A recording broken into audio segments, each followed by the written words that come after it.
자, 종범입니다. 32절 보면 타인의 범죄를 방조한 자는 종범으로 처벌한다. 그래서 종범이란 개념과 방조범이란 개념은 같은 말입니다. 이 항을 보면 종범의 형은 정범보다 감경한답니다. 한답니다. 필요적 감경이죠. 임의적 하면 틀려요. 이 항 출제가 잘 되니까 체크하시고. 자, 개념을 볼게요. 자, 방조범이라고도 한다 그랬습니다. 구별 개념은 됐고, 이때 본질 볼게요. 협의 공범이죠. 그리고 종속범이라는 것도 말씀드렸고, 판례범입니다. 방조죄는 정범의 범죄에 종속하여 성립을 한다. 종속성설 얘기죠. 따라서 빨간색으로 정범 동그라미 치시고 착수 밑줄 그시고, 정범의 착수가 있어야지만 방조죄가 성립할 수 있는 거죠. 착수가 없다면 방조죄만이 독립하여 성립할 수 없다는 말은 종속성설에 따른 개념이다. 그거 봤습니다. 자, 교사하고 똑같아요. 각 책상의 방조도 똑같습니다. 특별 규정이라고 했습니다. 그렇기 때문에 형법 총칙상에 32조는 적용되지가 않습니다. 간첩방조죄, 도주원조죄, 은닉죄, 도박장소 등 개설죄, 자살방조죄 전부 다 각 책에 나와 있는 조문들이죠. 그렇죠? 따라서 이 각 책상에 있는 조문들 같은 경우에는 32조가 적용되지 않는다고요. 판례법입니다. 자, 간첩방조죄는 각 책에 나와 있다고 했잖아요. 그래서 간첩죄와 대등 동그라미, 동일 동그라미. 그래서 마지막에 종범 감경을 할 수는 없다. 그러니까 총칙으로 오게 되면 감경해줘야 되잖아요. 근데 각 책상의 범죄는 32조가 적용되지 않기 때문에 대등하게 처벌할 수 있다는 것입니다. 자, 성립요건을 볼게요. 자, 지금부터는 노트 펴볼게요. 노트 79페이지. 자, 그림이 교사범하고 거의 같죠? 차이가 있는 것만 잘 봐두시기 바랍니다. 자, 먼저 그림이 어떻게 되는지 보세요. 먼저 B가 절도를 하겠다는 고의를 갖고 있는 거예요. 자, 근데 이것을 A가 알아요. 그래서 A가 이 절도를 하겠다는 고의를 갖고 있는 B의 행위에 대해서 도와줘요. 도와준다, 방조를 한다. 그 도와주는 예가 나와 있죠. 승용차를 제공해준다든지 뭐 자금을 제공해준다든지 하는 것처럼 범죄 행위를 도와주는 것을 방조했다라고 하는 거예요. 그래서 먼저 이 범죄 결심이 먼저 있고 여기에 1번 있고 그 다음에 방조 행위가 2번 있는 거예요. 그리고 나서 이 정범이 누군가의 집에 뛰어들어가서 물색하는 것이 3번이 되는 거고 취득하는 것이 4번이 되는 거예요. 그래서 순서를 따지게 되면 자, 범죄 결심이 먼저 있죠. 방조가 두 번째죠. 그리고 착수가 세 번째고요. 네 번째가 결과 발생이고요. 그래서 교사범하고 차이가 있는 것은 이 범죄 결심하고 방조 행위 순서가 차이가 있는 거예요. 됐습니까? 됐습니다. 자, 그러면 다시 교재화 볼까요? 교재화 보시게 되면 여기 방조자에 대한 요건 두 가지. 뭐가 있어요? 방조해가 있고 그 다음에 고의범이다. 그쵸? 그 다음 피방조죄가 하는 요건 두 가지가 있죠. 역시 고의범이고 행위가 있어야 돼요. 둘 다 뭐예요? 둘 다 고의범이에요. 고의범. 고의범이라는 점에서 교사하고 똑같아요. 그럼 다시 한번 와볼게요. 노트. 자, 요 방조행위 있죠? 방조행위는 자, 그 밑에 내려오면 고의범이다. 고의범. 과실범에서는 방조가 안 나와요. 자, 피방조자 마찬가지입니다. 이 B란 사람도 역시 마찬가지로 고의범이다. 과실범은 안 돼요. 이 점은 교사하고 똑같아요. 그리고 이중고의라고 하는 것도 똑같아요. 자, 그 다음 두 번째. 고의라고 하는 것은 기수죄의 고의라고 하는 것 똑같고요. 미수의 고의가 안 되고요. 이것도 똑같죠? 자, 세 번째. 세 번째가 중요하죠? 자, 이 방조라고 하는 것은 자기 부작위 불문이라는 거예요. 부작이 돼요. 여기서 부작위가 가능하다. 이 점에서 뭐하고 틀리지? 3번 체크하시고 뭐하고 틀려요? 교사하고 틀려요. 교사는 이것이 부작위가 안 됐어요. 이때 부작위가 가능한데 조건이 있죠. 보호증인적 지위가 있다면 그때는 부작위도 가능하다는 것은 우리가 저 앞에서 부작위범 할 때 배웠어요. 뭐 4번은 쉬운 거고. 그 다음 자, 피방조자 볼게요. B라는 사람은 고의범이다. 그리고 자기 부작위 불문이라는 것은 똑같죠? 어디하고 똑같아요? 교사하고 똑같아요. 이 부분은요. 자, 또 차이가 있는 것이 3번인데 3번 체크하시고 편면적 방조가 가능하다는 거예요. 편면적 방조. 이것은 뒤에서 설명하겠습니다. 그래서 차이가 있는 것은 뭐가 차이가 있어요? 요거예요. 부작위가 된다는 점, 그리고 편면적 방조가 된다는 점, 요 두 가지가 교사하고 틀린 거예요. 교사하고. 됐습니까? 네, 됐습니다. 자, 그럼 다시 한번 교재와 볼게요. 첫 번째, 방조자에 관한 요건. 1번, 방조자의 방조행위입니다. 자, 수단 방법에는 제한이 없다. 그래서 밑에 정신적, 물질적 방조 다 된다. 공동 방조도 가능하다 그랬습니다. 근데 그 예를 익혀두셔요. 조언, 격려, 정보 제공, 작물 처분, 알리바이 증명 약속, 도구 대여, 자금 제공, 장소 제공 이런 것들을 잘 익혀두셔야 됩니다. 이런 것들을 익혀두시면 판례할 때 도움이 많이 돼요. 됐죠? 자, 밑에 판례 갑니다. 자, 방조 행위는 뭐뭐를 가리키는 것으로서 유형적, 물질적, 밑줄짝, 무형적, 정신적, 밑줄짝 둘 다 된다고요. 무형적, 정신적이 뭐가 있습니까? 조언, 격려가 된다고요. 판례 갑니다. 빨간색으로를 드시고 면허가 없는 자에게 승용차를 제공해 주었다는 것은 그 무면허 운전행위의 방조가 되는 거죠. 살인할 것을 알면서 비용을 제공하는 것도 방조가 될 수가 있고요. 도박하는 놈에게 왜 채무 변제죄로 돈을 주지? 도박행위를 방조하는 거잖아요. 사기 범행을 한다는 걸 알면서 직간접으로 도와주네요. 사기 방조가 되는 거예요. 변호사법 위반 행위를 한다는 것을 알면서 자금 있는 놈을 소개시켜주는 것도 방조가 되고요.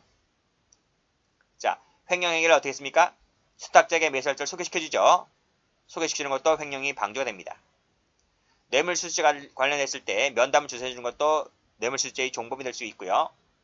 의사라는 사람이 입원 치료를 받을 필요가 없는 환자들에 대해서 입원 확인서를 발급해주는 것도 방조입니다. 사기 방조. 범행 도피 행위를 돕기 위해서 사고 발생 경위, 도주 경위 등에서 상세한 정보를 제공해주는 것도 도피죄의 방조가 될 수 있어요. 자, 데모하는 학생들 앞에서 시위 현장 사진을 촬영해주는 것도 이 폭력행위, 시위, 공용물건 손상죄의 방조가 된다. 자, 사행위를 하게 했을 때 경품용 상품권을 환전해주는 것도 그 관련된 범죄의 방조. 정범에게 주식을 인출하면 돈을 주겠다고 하면서 밑에 증권계좌에 입고해온 이 부분을 관리 운영해 주었다는 것도 바로 관련된 범죄의 방조. 동그라미 친 것은 다 방조입니다. 그 다음 아파트 입주자 대표회장이 입주민들에게 무허가 방송사업자를 밑에 어떻게 했습니까? 찬성하도록 의견을 수렴해 주었고 그 다음 밑에 계약을 체결해 준 것도 관련된 행위의 방조가 된다. 자, 그런데 이건 안 돼요. 파란색으로 잘 되겠지 뭐, 맘 조심해라, 몸 조심해라, 세모. 잘 부탁한다, 세모만 갖고는 안 된다. 그 다음 링크를 행위하는 것 자체가 어떠어떠한 위치 정보나 경로를 표현하는 것에 불과하므로 단순히 링크만 걸어둔 것은 저작권 침해 행위 방조가 될 수가 없다. 그 다음 4번 개인적 거래에 수반하여 뭐뭐 한다는 것을 단순히 알았다는 것만 갖고서는 관련된 범죄행위 방조가 될 수가 없다는 것입니다. 이것을 뭐라 하냐면 강론 가서 배우겠지만 가로고 이걸 단순악의. 단순히 알았다는 것만 갖고는 죄가 안 돼요. 공범이 될 수가 없다. 그러나 CF 그 배임 행위에 적극 가담하였다면 단순 악의 차원을 뛰어넘어서 한 것이기 때문에 그때는 배임죄의 공범이 될 수 있다는 것이 또 판례가 돼요. 이건 나중에 강론 가면 배웁니다. 이렇게 정리해 두시면 돼요. 그래서 동그라미 친 것은 방조가 되고 세모 친 것은 안 된다. 이렇게 정리하시면 되겠습니다. 자, 두 번째 부작위엔 방조 가능하다 그랬죠? 보호주인적 지위가 있다면 부작위도 가능하다. 그 예가 나와 있네요. 경비원 밑줄짝, 입찰 담당 공무원 밑줄짝은 보호주인적 지위가 있기 때문에 그걸 알고서 방치했다면 방조가 될 수 있습니다. 자, 밑에 판례 보시면 역시 자기 밑줄, 부자기 밑줄 둘 다 가능하다. 빨간색으로 총괄팀장 동그라미 빨간색입니다. 운영직원 동그라미는 밑에 삭제할 조리상의 의무가 있다 할 것인데 이를 방치했기 때문에 전기통신기본법상의 위반에 방조가 된다. 올라가 보세요. 올라가 보시면 삭제를 요구하지 않고 방치했다고 나와 있죠? 자, 됐습니다. 자, 1번 자기뿐만 아니라 밑에 부자기도 가능하다. 부자기가 되려면 자기 의무 있는 자니까 보호증인적 지위입니다. 그렇죠? 가로 열고 보호증인 지위. 자, 1번 많이 나왔어요. 자, 옆에다 한번 그림 그려보실래요? 옆에다가. 예, 상위자입니다. 하위자고요. 상위자가 하위자가 하는 행위에 대해서 범죄 행위를 방치하잖아요. 그러면 뭐가 돼요? 부작위에 의한 방조범이 되는 거예요. 방조범이 가능하다. 자, 그 1번이 바로 1번에 1번. 1번, 2번도 보시면 빨간색으로 지점장이 상위자죠. 상위자입니다. 입찰 담당 공무원 상위자, 담당 직원 상위자, 운영자 상위자. 그 앞에 나와 있었던 총괄팀장하고 운영직원이 상위자가 됩니다. 자, 그랬을 때 검은색 뜨시고 부하 직원들의 행위를 방치했잖아요. 그럼 배임죄 방조가 되는 거고요. 입찰 담당 공무원이 상위자인데 보증금이 횡령되고 있다는 사실을 알면서도 조치를 취하지 않았잖아요. 여기 바로 뭐다? 횡령죄의 방조범. 담당 직원이 무등록자에게 060회선을 임대했죠. 알면서 임대했죠. 라고 했을 때 그 범죄의 방조범. 소리받아 운영자라는 상위자가 밑에 이를 무료로 제공하였다. 밑줄자. 마지막에 중단 요청을 받고서도 이를 계속하였다. 밑줄자. 이게 바로 뭡니까? 방조죠. 저작권법 복제권 침해 행위 방조가 된다. 라고 봤습니다. 자, 그런데 다시 옆에다 적어보세요. 상위자가 있고 하위자가 있습니다. 근데 상위자가 하위자가 하는 행위에 대해서 방치를 합니다. 뭘 할 때? 범죄 행위를 할 때. 이거 안 적었네요. 여기서도. 하위자가 범죄 행위를 할 때. 상위자가 이를 방치했다고요. 그럼 방조범이 된다는 거예요. 근데 상위자가 범죄 행위를 할 때 하위자가 이를 알면서도 방치했다라고 했을 때 땡땡 뭐가 안 돼요? 부작위에 의한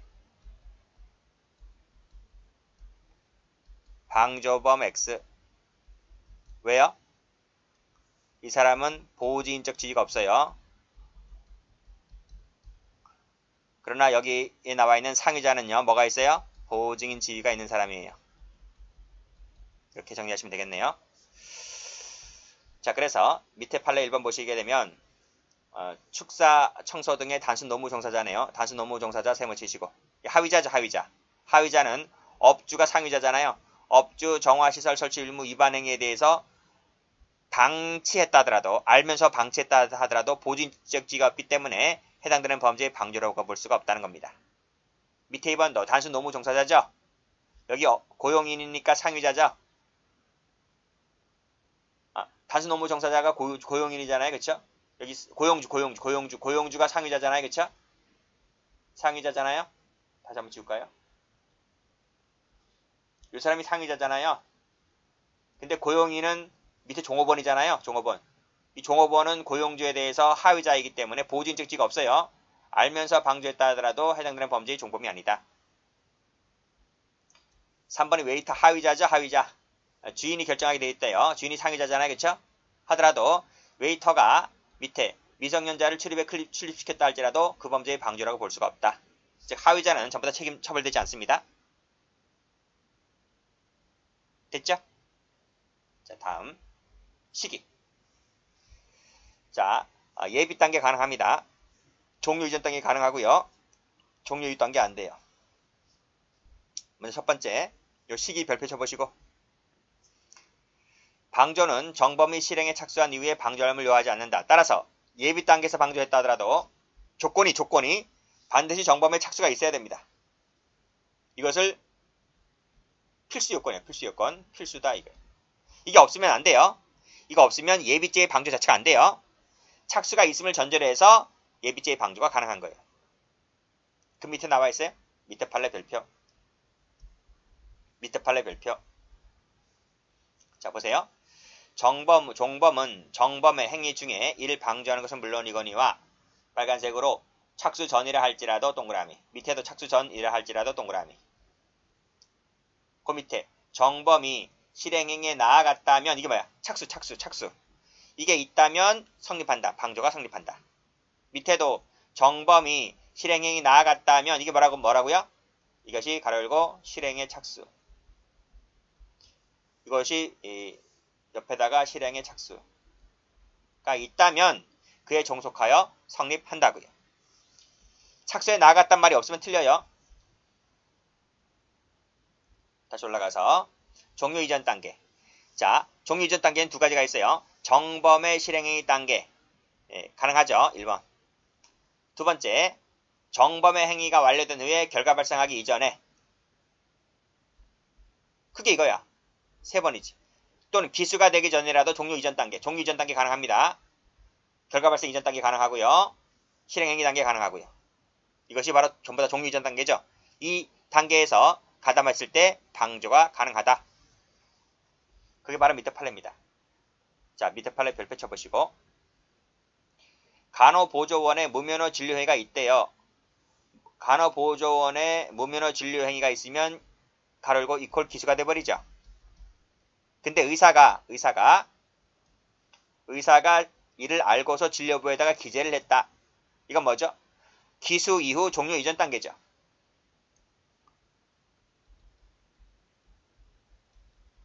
그쵸? 그래서 무면허 의료행위 방조가 될 수 있다. 여러분요, 병원에 방문하면 한 번만 방문했다 하더라도 여러분 그것이 차트에 기록이 되어 있어요. 1년 후, 2년 후, 3년 후, 10년 후에 가더라도 그 병원 차트에 기록이 남아있단 말이에요. 무슨 말인지 알죠? 그러니까 한 번 써먹고 안 써먹는 게 아니에요. 그러니까 간호보조원의 무면허 진료행위가 있은 후에, 그쵸? 기수가 된 이후에 의사가 가담했다 하더라도 종료 이전 단계에서 가담한 것이기 때문에 첫 번째로 나와 있잖아. 진료부는 계속적 진료에 참고로 공하여지는 진료 상황이므로, 그쵸? 따라서 끝나기 전에, 종료되기 이전에 의사가 가담했을 때는 무면허 의료행위 방조가 된다. 그것이 바로 이 두 번째 박스와 관련된 판례입니다. 자, 세 번째 볼게요. 범죄가 완전히 끝난 이후에 방조하는 것을 사후 종범이라 하는데요. 이때는 방조가 될 수가 없습니다. 그때는 독자적 별개의 범죄가 되는 것인데, 이 독자적 별개의 범죄가 바로 밑에 나와 있는 작물보관죄, 증거인멸죄, 범인익죄가 되죠. 이 독자적 변제라고 하는 것은 각측에 나와 있어요. 각측에 나와 있기 때문에 형법상의 총칙상의 범죄 32조가 적용되지 않는 겁니다. 그게 맨 밑에 판례죠. 체크하시고. 정범의 범죄 종료 후 세모 쳐보시고. 이걸 뭐라 부른다 그랬어요? 사후 방조라 그랬는데 이건 성립할 수가 없다고요. 여기까지 하겠습니다.